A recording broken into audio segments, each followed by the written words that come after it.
of the Browder File Show. Today is the first anniversary of the Browder File Show.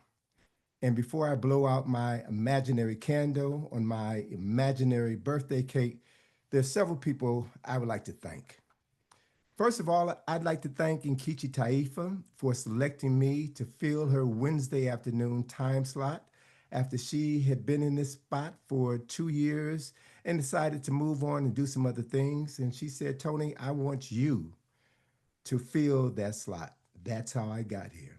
So thank you, Nkechi. I want to also thank Katia Stitt, the program director for WPFW. I want to thank her for shepherding me through the process of hosting a weekly show. It's been fun. I want to thank the interim general manager, General Mayuki Williams, for her many words of encouragement over the past year. And I also would like to thank my three JEGNA programmers at the station for the examples that they have set for me on how to do it and how to do it right. I want to thank Brothers Kaba, Brother Ambrose Lane Jr., and Brother Bobby Rocks. I also would like to thank all of the guests who have appeared on the show and who selflessly shared their time and their brilliance with me and with you. And last but certainly not least, yeah, I know that's an overused phrase, but it just felt like something I should say at this particular point in time. I want to thank you, my listeners, for tuning in weekly, for giving me your feedback, making suggestions of guests, and for supporting my show and WPFW during our pledge drives. We do what we do because of you, and your support lets us know how well we are doing our job.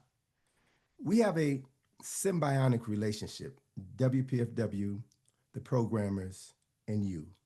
And nothing of significance happens if any one of the three of us are not carrying our weight. We are dependent on each other for our existence. We are you. We are a diverse collective of people, thoughts, and ideas.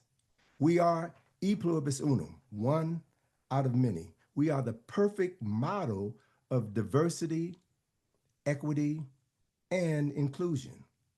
We are Ubuntu.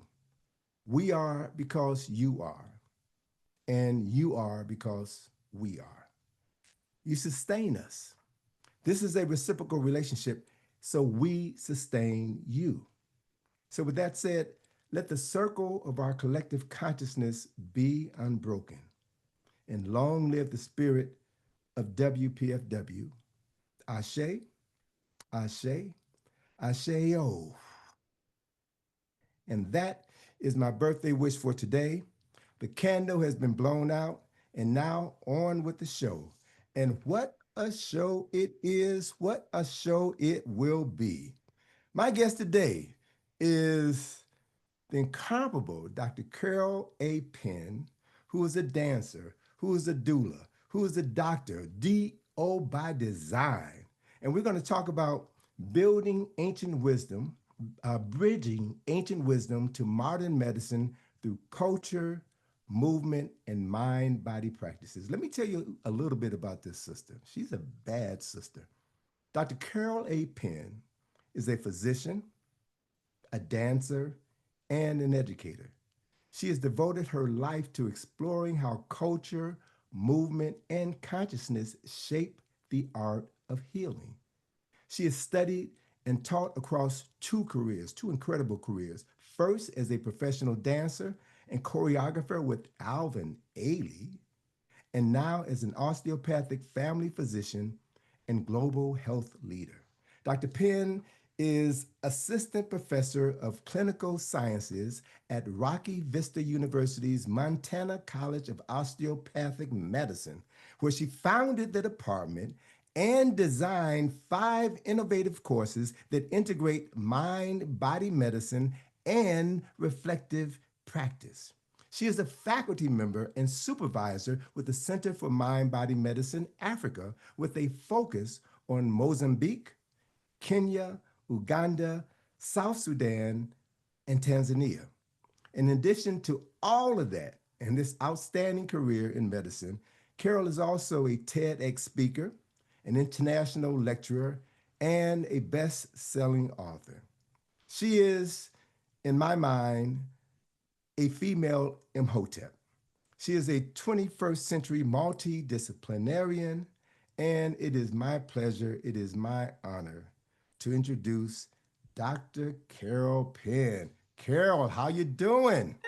Hey, I'm doing well. I'm so excited to be here. Thank you for that wonderful and kind and generous introduction. It is great, great, great. And I'm just smiling because I'm remembering my days and my time back in DC. And DC was very, very good to me when When I were you was here? there. Yeah, I was there from 85 to 95. Okay, 10 years. All right. Yeah. Yeah, that was a critical, important time in DC history. Gosh, yeah, I was hitting my stride during that decade. So, what were you doing while you were here? Were you dancing or what? Well, I was dancing. I was still very much in my dance career. I was a teaching fellow with the Kennedy Center for the Performing Arts and also a consultant in their Department of Education. I was creating and designing and implementing a program for DC Public Schools K through 12, and that was when Dr. Floretta Dukes McKenzie was the superintendent of schools. I was also developing my ongoing work in choreography with my dance company, Penn New Visions Dance Theater, and just meeting all kinds of wonderful people in Washington, D.C. I had the chance to work with Washington Very Special Arts, D.C. Commission on the Arts and Humanities, Duke Ellington School for the Performing Arts, D.C. Youth Ensemble. Well, let's see, who else? Oh, yes, Gallaudet Model Secondary School for the Deaf and Kankaron West African Dance Company. Okay. So it was a really rich and exciting time in my life, and I was fully in my dance career at that time. So, how did you go from becoming a dancer to becoming a doctor of osteopathic medicine? What is osteopathic medicine, and how and why did you choose that particular career in the medical field? Okay, well, I got exposed to the idea of medicine as a career early in my life because my mom was a registered nurse. She's a graduate of Howard's school. She's an alumni of Freeman's School of Nursing. And she was just old school. She loved her career, she loved her profession. She was a bit unusual in that after she started having her family, namely me, she really wanted to expose me to her work. And she was an educator at a large state psychiatric hospital. And when I was Which little, state? Which state?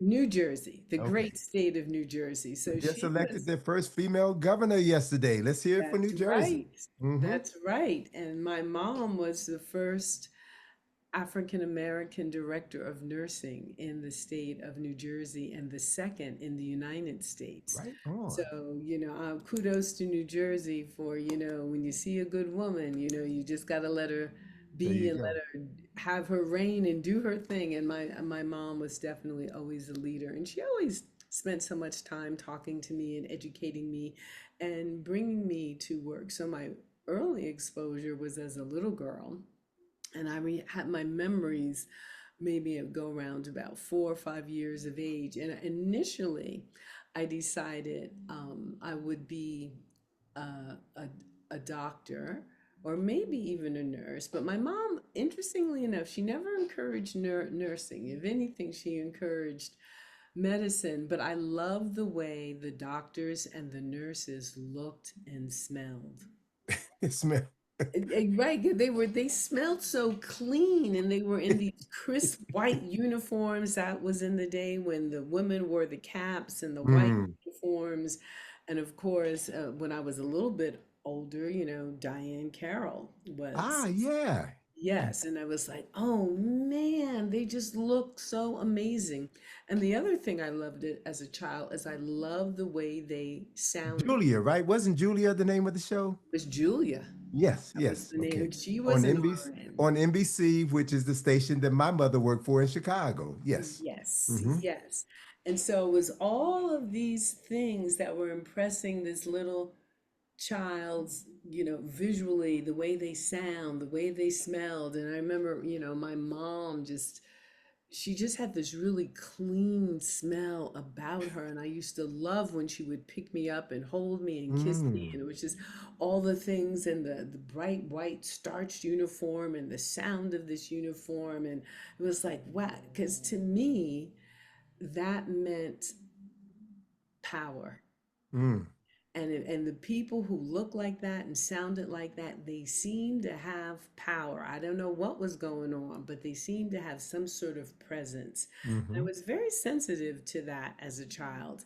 And at the same time, I had started my dance lessons, and I was just, again, fascinated with movement and sound. It just captivated me. So that was my initial draw to it, because it said it's something about the way these people move and the way they sound without words. It had nothing to do with words. It was just a sense of ownership. It was an And aura. It was an energy that you were picking up on. yes, Absolutely. yes, Yes, yes. absolutely. And so, my life went on. I was a very quiet child, but I was a very physically active child. And I don't know how my parents knew this, but they knew I needed to be engaged in movement and engaged in the arts. And so they just had me in the lessons that I was drawn to. And I was very, very, very, very happy with that. And also, I was raised in the era where children are to be seen and not heard. Okay. The good old days, huh? Right, those days. And I found that as a young dancer, I could express things through Mm, movement that I knew I would, it just would, if I spoke those things, it would be absolutely not tolerated at sure, all. So sure. I kept being drawn to that, and my mom kept exposing me to her work. And I just kept growing. And so, sometime between the ages of 5 and 8, I decided I would be both a dancer and a doctor. And I would have to be the dancer first, Really? because, yes, I decided that because I observed, already knew, picking up on energy. Dancers were very, very young, and Hmm. doctors could be very, very old. So, Ah, therefore, I could be a doctor the rest of my life, but I knew that my time as a dancer would be short. that's an astute observation. All right. So what is a doctor of osteopathic medicine? What do you But do? it's a difference in philosophy. So in the United States, to be a fully licensed doctor who could be a surgeon, a neurosurgeon, a pediatrician, an obstetrician, an internal medicine, family medicine, you have to either be a DO or an MD to have full licensure. So allopaths focus more so, those are your MDs, and when you go through an MD program, you focus more on prescriptions. You focus Mm, more on surgeries, for example, and prescriptions. Not so much, you don't lean as much into the biopsychosocial aspect of medicine, although you are trained in that. Whereas people who become DOs, we are really mired in that biopsychosocial model of medicine. And in addition, we learn how to heal with our hands. So, osteopathy is actually the parentage, if you will, of what most people know as the career of chiropractic. And ah, chiropractic broke away from osteopathy because chiropractors didn't want to have anything to do with the medications and the surgeries. okay. Whereas osteopaths, we are philosophy. It's four tenets, that the body is a unit, and a unit is a person that is composed of mind, body, and spirit.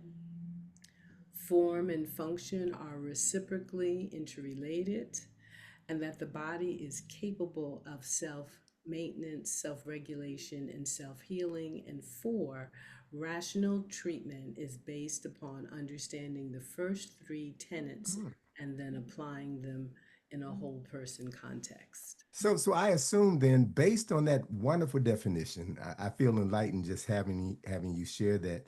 definition with me and that concept with me. So, do DOs attend a different medical school than MDs?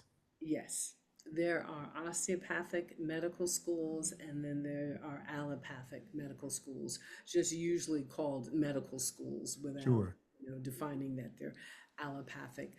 The training length is the same. There's 4 years, except for compared to our allopathic counterparts, we have about anywhere from 4 to 5, 600 hours of neuromusculoskeletal training over and above what our allopathic counterparts have because we do learn the hands-on manipulation while we're in medical school. So if we wanted to practice that, which I think it's a wonderful skill set to be able to use your hands to adjust the body and to help balance the body without any medications. And sometimes you find out that if you get that form and that function lined up, well, then you don't, the pain that might have been caused by a misalignment is no longer there. The inflammatory processes that might be occurring because of a misalignment are calming down. And of course, that reduces pain. And patients love it when they can leave an encounter and feel better than when Immediately. they came So in. Carol, listen, you're just opening up a whole new wave of thoughts in my head. So I would imagine, given that the medical profession is thousands of years old, thousands of years older than the pharmaceutical industry is, or the medical engineering industry is, that doctors of osteopathic medicine, that was the dominant form of medicine for hundreds of years before something happened, right? Something happened, and there was a shift away from putting hands on the body to putting drugs in the body, putting chemicals in the body, and cutting and removing and doing all of these things for the body with the energies which keep the body whole and healthy. Am I missing something here, or Well, can it's you really enlighten a brother? interesting. It's really interesting because if you look at ancient wisdom traditions and ways of healing, there was always that hands-on aspect. Mhm. And it started to get teased apart and separated in many European countries. And yet, when medicine started to develop in the, before we were United States, but when we were now, the Europeans were here, they had come, and here they were in North America. And of course, you have the indigenous populations here that have been here for tens of thousands of years. Sure. And part of their system of healing is has a hands-on aspect, which Hmm. is really, really Absolutely. interesting.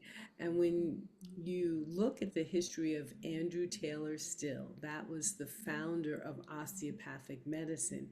He himself was an MD, and he was also an itinerant preacher. So his dad was an itinerant preacher, and then back then, allopathic medical school, basically you almost had an apprenticeship with a barber. That's where you picked up your basic and Mm. early surgical skills.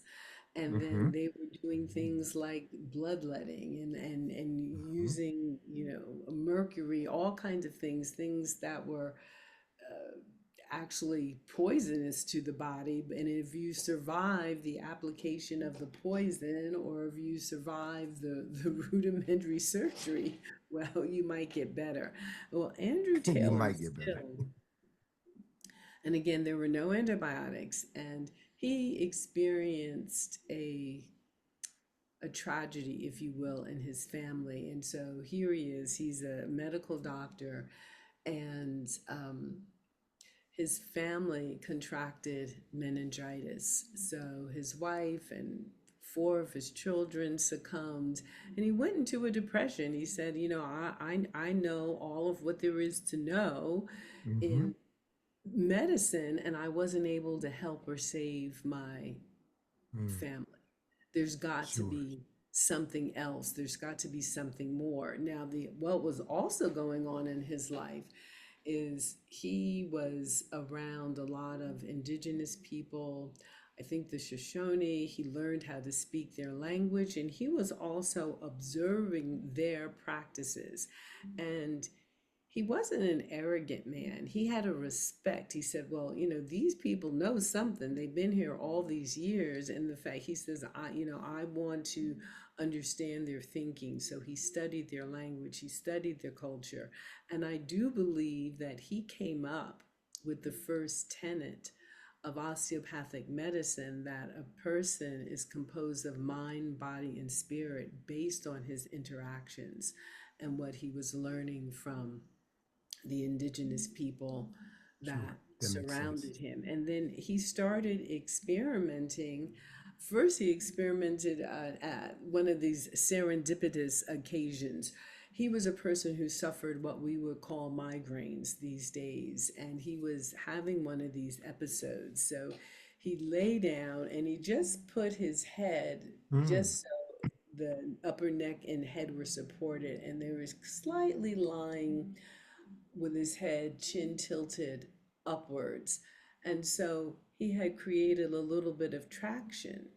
And this actually allowed the bones in his neck or his cervical spine to fall into place. And when mm-hmm. he fell asleep and when he woke up, this horrible, horrible headache was gone. Migraine is gone. And he thought, wow, what was different? What happened? And he began to, in that way, put two and two together. I think it has something to do because my neck feels so much better and my headache is gone. Maybe it has something to do with the way my head was laying in that swing. And he Sure. began to do other little experiments and realizing there's a relationship between the musculature, the ligaments, the bones, and then Got it. how that body part was actually able to move or function. And so he had hoped to introduce the idea of musculoskeletal medicine into the world of allopathic medicine Okay. because he Excellent. never set out to create osteopathic medicine, and he named it osteo for the Greek word meaning bone. But Mm-hmm. so fast forward, he also was a very opinionated person, and his science and his understanding of the human body was solid. But what the medical community did not like was he felt women should be educated. He felt Native Americans should be So educated. what time frame are we talking about, Carol? 1850s. 1850. Okay. Okay. Um, Mid 19th century. Let me just tell our audience that you're listening to Dr. Carol Penn, and she's talking about bridging ancient wisdom to modern medicine through culture, through movement, and mind body practices. You're listening to the Browder File Show. And I want to ask one question and then have you get back to this exciting topic.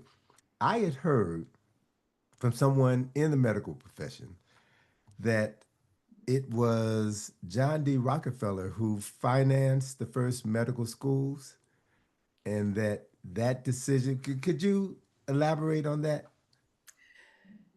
Yes. So there were, and these were allopathic schools. And then out of that, so fast forward now, we're coming through, the 1870s, early 1900s, and still allopathic medicine. There's a lot of barbarism in it. There's a lot of, unevenness, and there's different schools of thought, so you've got, osteopathic medicine, you have homeopathic medicine, you have naturopathic medicine, and there was something that came out of this early funding of these medical schools called the Flexner Report.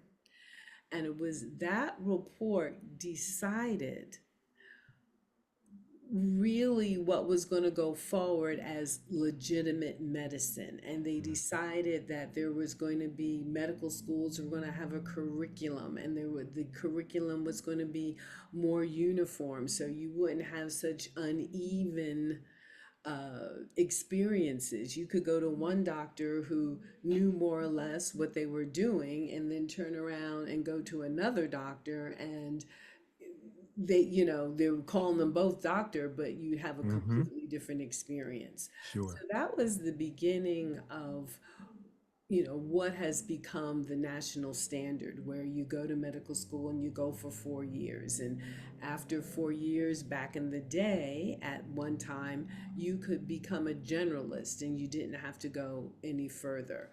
But they kept saying, no, there's more, we can specialize, we can narrow it down. And so we tease the body apart further. So then now you can have a intestinal person, a gastrologist. Now you can have a cardiologist. Now you can have a pediatrician, someone who's just dealing with kids. And these would all require additional training beyond the 4 years. So let me ask you this, based on that question. Does the separation of the various parts of the body and the various areas of specialization that resulted from that, does that really help the general public, or does it complicate matters because the physician is no longer looking at the entire body, they're focusing on one specific organ? Does it help? Does it hurt? Or is it a combination of both? It's a combination of both, and but one of the reasons why primary care is so important. So those are the specialties like family medicine and internal medicine, pediatrics, obstetrics and gynecology, which is both a specialty and a general practice. But so these fields that we call primary care, this is why they're so important, because this is where you have the opportunity for your whole person care. And the person that is in the role of the physician is able to understand that your stomach and your kidneys and your heart all belong to the same person, and they're all related, and we need to bring in this perspective of whole person care. And this is one of the areas where osteopathic medicine really shines, because our entire education is focused on whole person care. Even though you still might go off and specialize, you're still like, okay, we have got to treat the person in the context of their entire life. So, not just mind, body, and spirit of the person, but also what's going on in the rest of their life. So, whole person care with a whole community focus, and how those social determinants of health impact our outcomes. Okay. So with that being said, what is mind body medicine, or what's also known as psychoneuroimmunology? What is that? I love it. That term psychoneuroimmunology, coined by Dr. Candace Pert, PhD. So we are learning now, and this is over the last 20, 30 years, that the mind and the body, we all often think or told that the mind is the in charge, and the mind and all the signals are going downstream, and the mind is controlling everything. Well, we know that's not true. It is bidirectional, Mm. and that the organ systems are also sending signals from the information that they're gathering back up to the mind. It actually goes down to the cellular level, where there's intracommunication between the cells and the systems in and of themselves, and that this information can be shuttled and is shuttled back and forth between the mind and between the body and the body and the mind. And the other component that we are now beginning to understand, so psychoneuroimmunology, is that the emotions and the emotional quality and the quality of the emotion itself have a huge role to play in terms of how the whole person within the integrated context of a person's life is impacted. So learning to integrate the biology of our emotions, if you will, with the biology of our physiology. And again, there is a communication that occurs, is really part of the secret sauce of being a wholly functioning person, of being a well person, of being an integrated person who is able to develop, grow, and evolve over time. All right. Well, let me tell our listeners that you're listening to WPFW. You have been listening to Dr. Carol Penn. I'm Tony Browder. This is the Browder File Show. And Carol, you just opened up a can of worms for me. So we know that there is the mind. We know that there is a body. We know that the relationship between the mind and the body is biodirectional. How does the soul factor into this directional relationship? Is the soul real? Does the soul have an influence on the mind or the body or the function between the two? Tell me about that, please.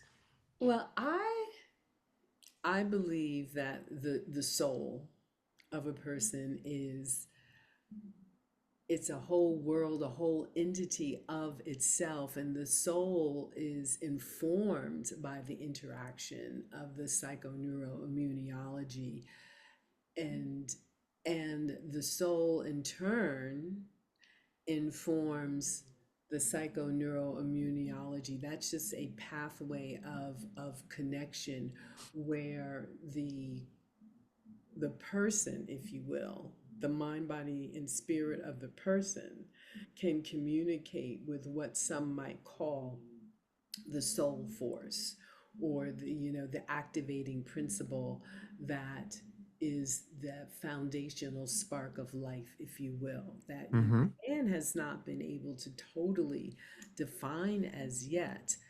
Yet we know that it is the animation of these things that we call mind, body, and spirit that make the person, so that you are able to live and breathe and have your being in the tapping into the potential of the fullness of your humanity.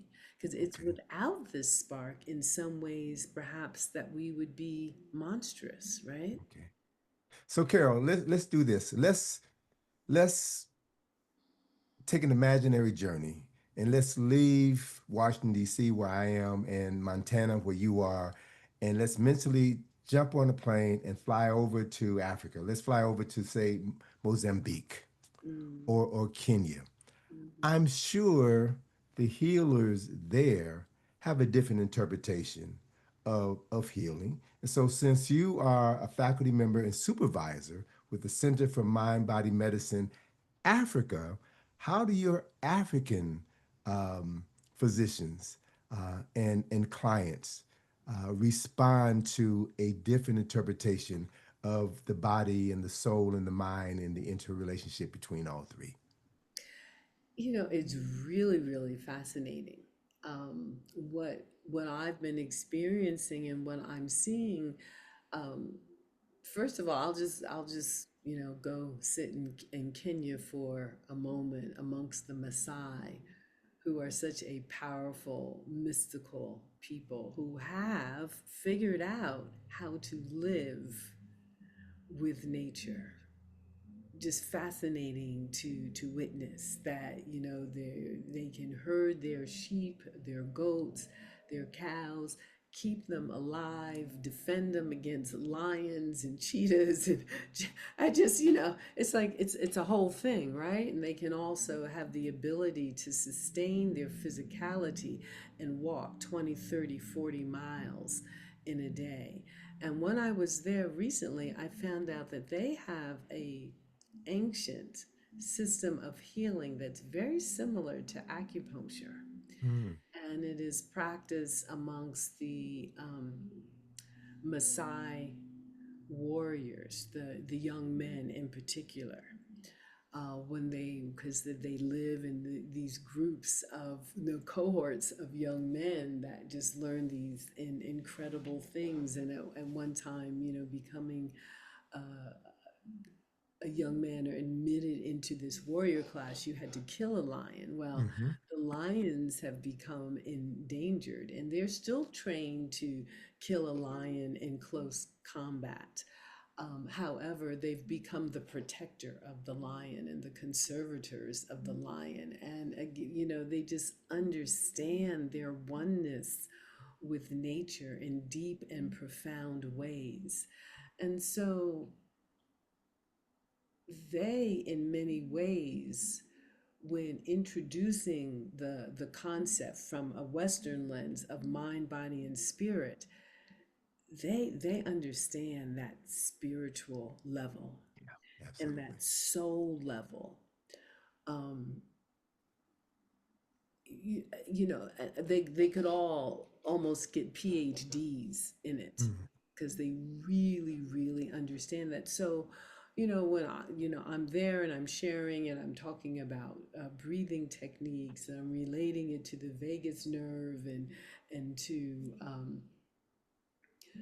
being able to balance, bring the body into balance, they take to it some ways much more easily than when I'm working with some Americans, because they're so attuned to Mhm. what it means, to that atonement with nature and what it means Mhm. to be one. And they're less attuned to the idea of saying someone has a mental illness.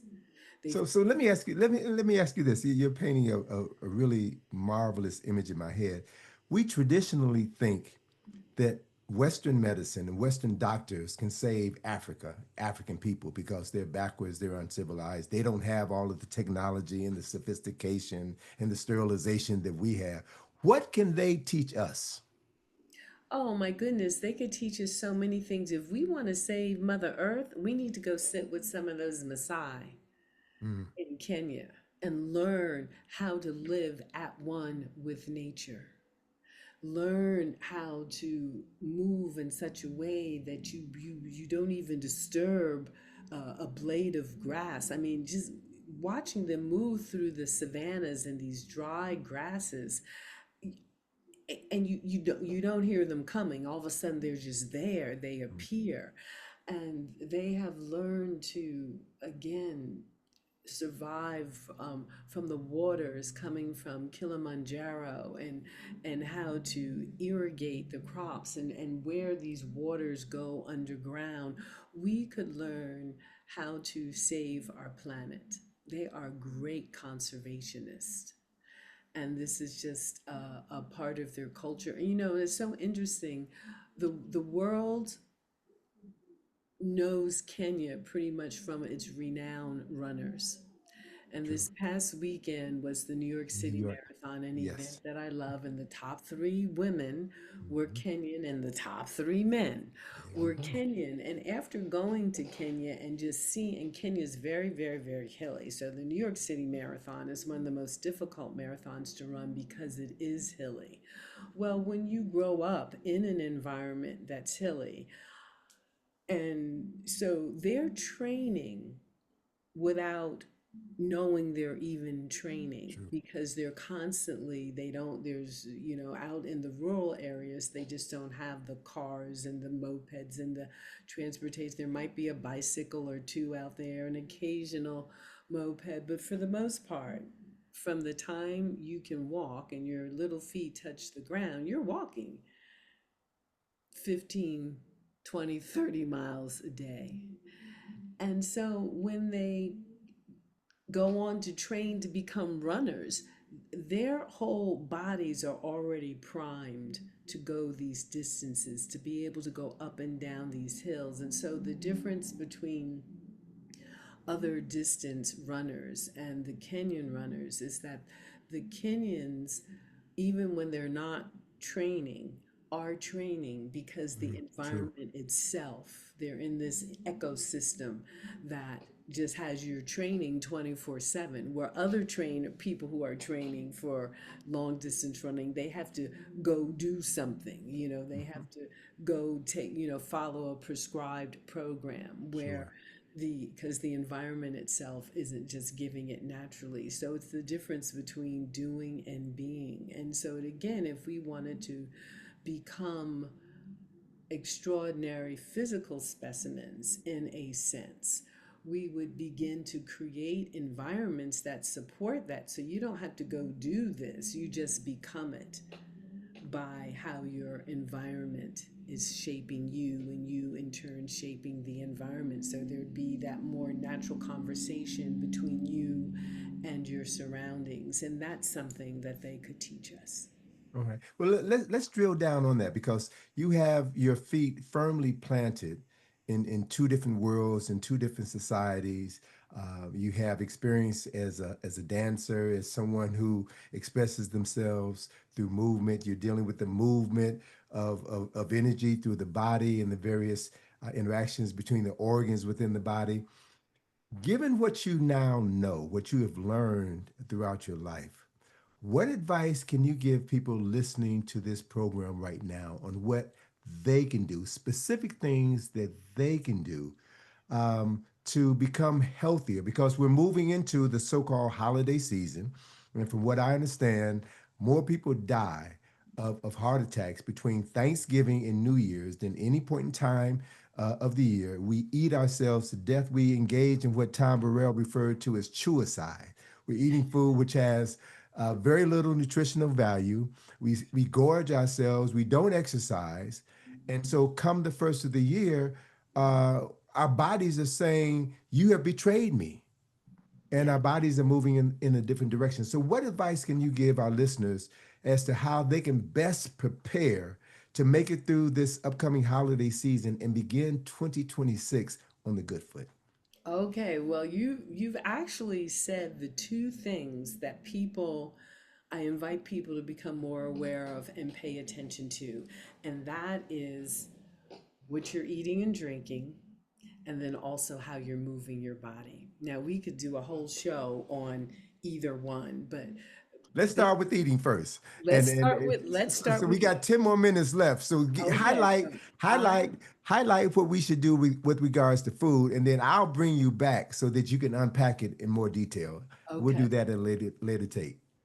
plant forward eating, Mm. meaning that, and I'm not going to say everybody should be a vegetarian, and also in the sense that, people have to start somewhere.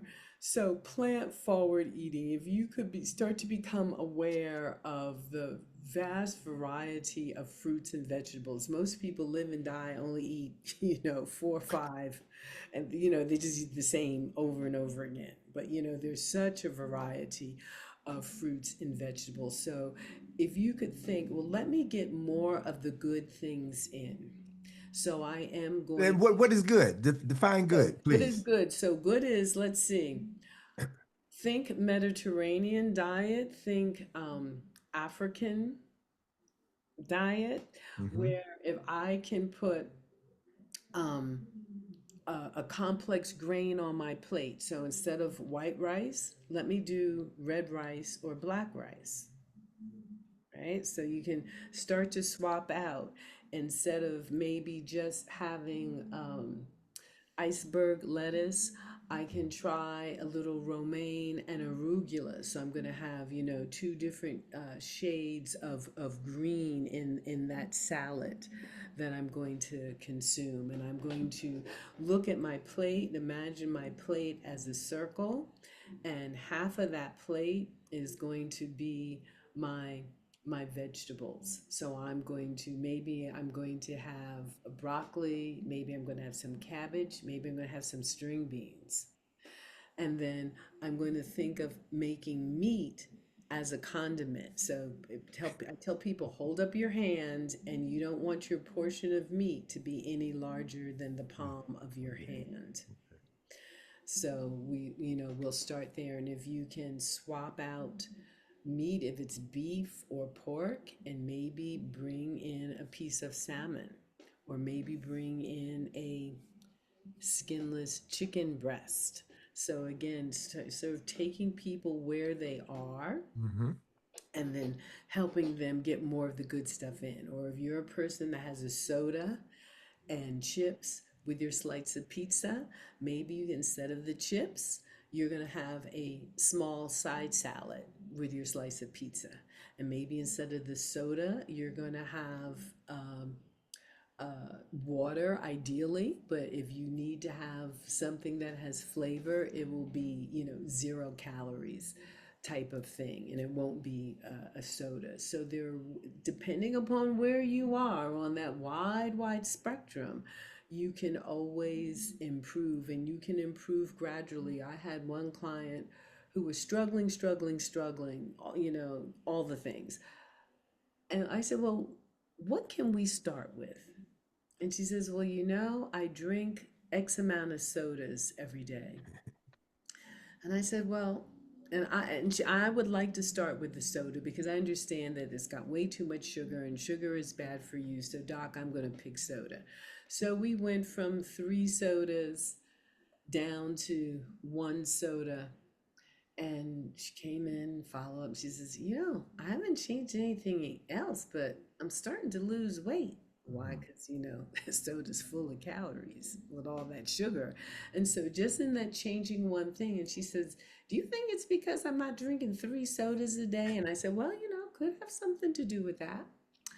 And then she said, well, so you cut back. That encouraged her. And she cut back. So it was no soda, and she lost like 15 pounds in 3.5 weeks. And she says, you mean it was the soda that was doing this? And I was like, yeah. And so she discovered that for herself. And she said, well, doc, one of the reasons why I drank sodas, that the soda that she was drinking was her mom's favorite soda. And her There we go. mom had Yeah. recently passed. And every Hmm. time she drank a soda, She thought of the of her mom. mom, and Yep. she felt close to her mom. Hmm. And I said, well, are there some other things that you can do that honor your relationship with your mom and help you think of your mom, that also don't harm yourself at the same time? And so we started working on that, and she came up with the answers. She Good. just, because she liked that she would lost a considerable amount of weight, and she didn't have to, as she said, eat all that bad tasting gluten-free food. And we were able to get at what the real trigger was, which was the desire to maintain that sense of closeness Okay. with her mother. Okay. Well, Carol, look, we've got about 3.5, 4 minutes left. I would like for you to tell us a little bit about your TED Talk, what you talked about, and then tell us about your book and give us some information, some details on how people can follow you or get in contact with you. All right, so my TED Talk was that was a journey. It was from breath to movement to meaning, and I talked about the first time that I had to call death as a medical student. It was Mm, my first rotation as a third-year medical student, and what a profound experience that was for me. My patient was a young African American woman, 26-year-old mother of a 5-year-old son, and my son was also 5 at the time. And you know, 26-year-old moms aren't supposed to die, mm, leaving their children orphans, and are we are supposed to predecease our sure. offspring, and her parents were there Mm, while she was dying and while I was part of the code team. And it was just wow, just it's something that I can never unsee or never unfeel. And it actually sure. took me 20 years. It was Mm, 20 years ago, July, that this event happened. And I never really talked about it. And I certainly didn't talk about it in front of a group of people, but it was something that shaped my life and shaped my practice and shaped how I want to participate in people having experiencing good deaths. and Okay. meaningful death. So that was like my TED Talk journey, and it was wonderful and profound because I go from that breathlessness into what it means to make meaning, and in making that meaning that comes through the experience of the body is our vessel and helps us to tell our stories. So then my book, Meditation in a Time of Madness, a guidebook for talented teens, tweens, and their guardians who need to thrive, that was inspired by my work in Broward County and my work with the Center for Mind Body Medicine, where we were working with the police department and the school system and the health system after the Valentine's Day massacre of 2018. So Mm-hmm. being, on the ground there. And again, just dealing with, there was a little 8-year-old boy that inspired me to write the book when he shared with me that he wasn't so sure he wanted to go to school anymore because he didn't know if he would be safe in school. And So that give me that title of the book again, please, because it's that. called Meditation in a Mhm. Time of Madness, a guidebook for talented teens, tweens, and their parents and guardians who need to thrive. Okay. Because I feel that children need to have skills of self regulation Absolutely. and skills of resiliency. And we're living in a world where there's no guarantee that, you're going to be taught these things by Absolutely. the adults, and the adults are, in so many cases, have become dysregulated. They aren't good teachers for Mm. this, but because I teach skills of resiliency, teach meditation to children as young as 3 years old. They can take it in, they can understand it, and they Sure. can self-soothe, and they can self-regulate, and they can cultivate these skills over a lifetime, that when things aren't going um, in a good direction, they can calm themselves. It's very difficult to make your best decisions when you're dysregulated. You need to be able to have that calm mind Absolutely. to be centered and to be in your power. And ask anyone, self experiment. When do you make your better decisions? When you're frazzled, or when you can sit and kind of collect yourself? Right. So, Which Carol, decisions are better? let me just ask you this in the minute that we have left. Will you write an adult version of that book? Because I know a whole lot of adults with children who need to master that skill so that they can model it for the children in their household. Can you do You that for got me? it. You got it. I will write an adult version. Focus that my second edition of that book is going to focus on what we as adults need to do to self-regulate. Absolutely. I mean, I can see it because one portion of the book is for teens, the other portion of the book is for adults. Both can be combined in the same publication. So the book can be shared at the dinner table, discussed, um, you know, at bedtime.